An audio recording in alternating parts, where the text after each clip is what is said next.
एक समय की बात है। एक छोटे से गांव का नाम था सूरजपुर। यह गांव अपने सुंदर बागों और हरे भरे खेतों के लिए प्रसिद्ध था। गांव के लोग बहुत मेहनती और मिलनसार थे। हर सुबह बच्चे गांव के मैदान में खेलते थे और बड़े लोग अपने अपने काम में लगे रहते थे। गांव के बीचों बीच एक बड़ा सा बाग था, जिसे चमत्कारी बाग कहा जाता था। कहा जाता था कि इस बाग में हर फल, फूल और पौधा खास होता था। लेकिन बाग के चारों ओर एक पुराना और डरावना जंगल था। गांव के लोग उस जंगल में जाने से डरते थे, क्योंकि वहां अंधेरा और सन्नाटा रहता था। गांव में चार दोस्त थे, राहुल, सीमा, मोहन और कृति।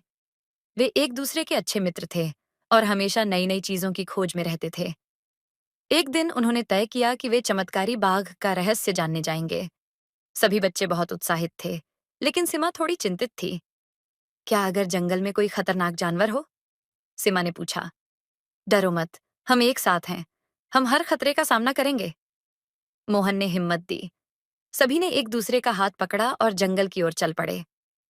जंगल में कदम रखते ही उन्हें अजीब सी खामोशी का एहसास हुआ। पेड़ बहुत बड़े और घने थे। अचानक उन्होंने एक चमकती हुई चीज देखी।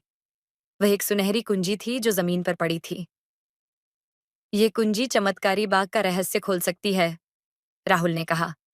बच्चों ने कुंजी उठाई और बाग की ओर बढ़े। जब वे बाग के गेट के पास पहुंचे, तो उन्हें एक बड़ा ताला दिखाई दिया। कुंजी को ताले में डालते ही ताला खुल गया और वे चमत्कारी बाग में प्रवेश कर गए। बाग में प्रवेश करते ही बच्चों की आंखें चौंधिया गईं। हर जगह रंग बिरंगे फूल थे और हर फल का स्वाद अलग था।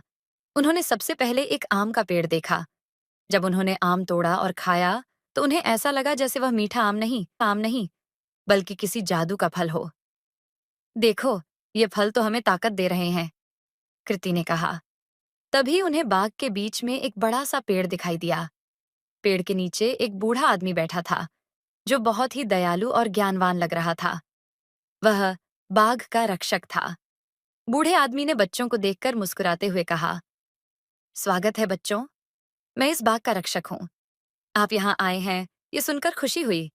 लेकिन याद रखें, इस बाग में आने के कुछ नियम हैं। क्या नियम है दादा? मोहन ने पूछा। इस बाग में आपको हमेशा एक दूसरे का साथ देना होगा, और जब आप कुछ लें तो कुछ देना भी होगा। यही इस बाग का जादू है, रक्षक ने समझाया। बच्चों ने वादा किया कि वे इस नियम का पालन करेंगे। फिर उन्होंने बाग में खेलना और फल तोड़ना शुरू किया। हर फल और फूल में कुछ खास था, जो उन्हें नई ऊर्जा और उत्साह देता था। एक दिन जब बच्चे बाग में खेल रहे थे, तभी उन्होंने देखा कि बाग की कुछ चीजें गायब हो रही हैं। फल सूखने लगे और फूल मुरझाने लगे। उन्होंने बाग के रक्षक से पूछा, दादा, ये क्या हो रहा है? रक्षक ने गंभीरता से कहा, किसी ने बाग की शक्ति को नुकसान पहुंचाया है। अगर यह चलता रहा तो बाग खत्म हो जाएगा। आपको इसका पता लगाना होगा। बच्चों ने तय किया कि वे इस रहस्य को सुलझाएंगे। उन्होंने बाग के चारों ओर चक्कर लगाया और अंत में देखा कि जंगल की ओर से कुछ काले बादल आ रहे हैं। जब बच्चे जंगल के किनारे पहुंचे, तो उन्हें एक काला सम्राट दिखाई दिया, जो बाग की शक्ति को अपने जादू से चुराने की कोशिश कर रहा था। वह बहुत शक्तिशाली था और उसके चारों ओर अंधेरा छा गया था। हमें उसे रोकना होगा, राहुल ने कहा। बच्चों ने अपने दिलों में हिम्मत बंधाई और सम्राट का सामना करने का फैसला किया। उन्होंने एकजुट होकर सम्राट से कहा, हम तुम्हें बाघ की शक्ति नहीं चुराने देंगे। सम्राट ने हंसते हुए कहा, तुम लोग मेरे सामने क्या कर सकते हो? मैं तो जादूगर हूं। लेकिन बच्चों ने डर नहीं किया। उन्होंने मिलकर एक योजना बनाई। हर एक बच्चे ने अपने अपने विशेष गुणों का उपयोग किया।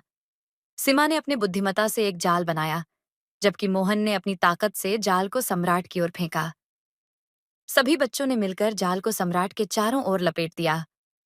सम्राट ने कोशिश की कि वह बच निकले, लेकिन वह सफल नहीं हो पाया। अंततः उसने हार मान ली और बाघ को छोड़ने पर मजबूर हुआ। बच्चों ने बाघ को फिर से सुरक्षित कर दिया। रक्षक ने उनकी बहादुरी की सराहना की और कहा, आपने साबित किया कि जब हम एकजुट होते हैं तो कोई भी शक्ति हमें नहीं हरा सकती। बच्चों ने बाग में फिर से फल और फूलों का आनंद लिया और बाग को बचाने का वादा किया। उन्होंने तय किया कि वे हर साल इस बाग में आएंगे और उसकी देखभाल करेंगे। अंत में बच्चे बाग से बाहर आए और खुशी-खुशी गांव लौट गए। उन्होंने गांव के सभी लोगों को अपने साहसिक यात्रा के बारे में बताया। गांव के लोग भी बहुत खुश हुए और बच्चों की बहादुरी की तारीफ की। गांव में हर साल एक महोत्सव मनाने का फैसला किया गया, जिसमें सभी बच्चे और बड़े मिलकर बाघ की रक्षा की कसम खाते। इस तरह चमत्कारी बाघ हमेशा के लिए सुरक्षित रहा और गांव के लोग हमेशा खुशहाल रहे। इस कहानी से बच्चों को यह सीखने को मिलता है कि एकता में ताकत होती है। जब हम मिलकर काम करते हैं, तो हम किसी भी चुनौती का सामना कर सकते हैं।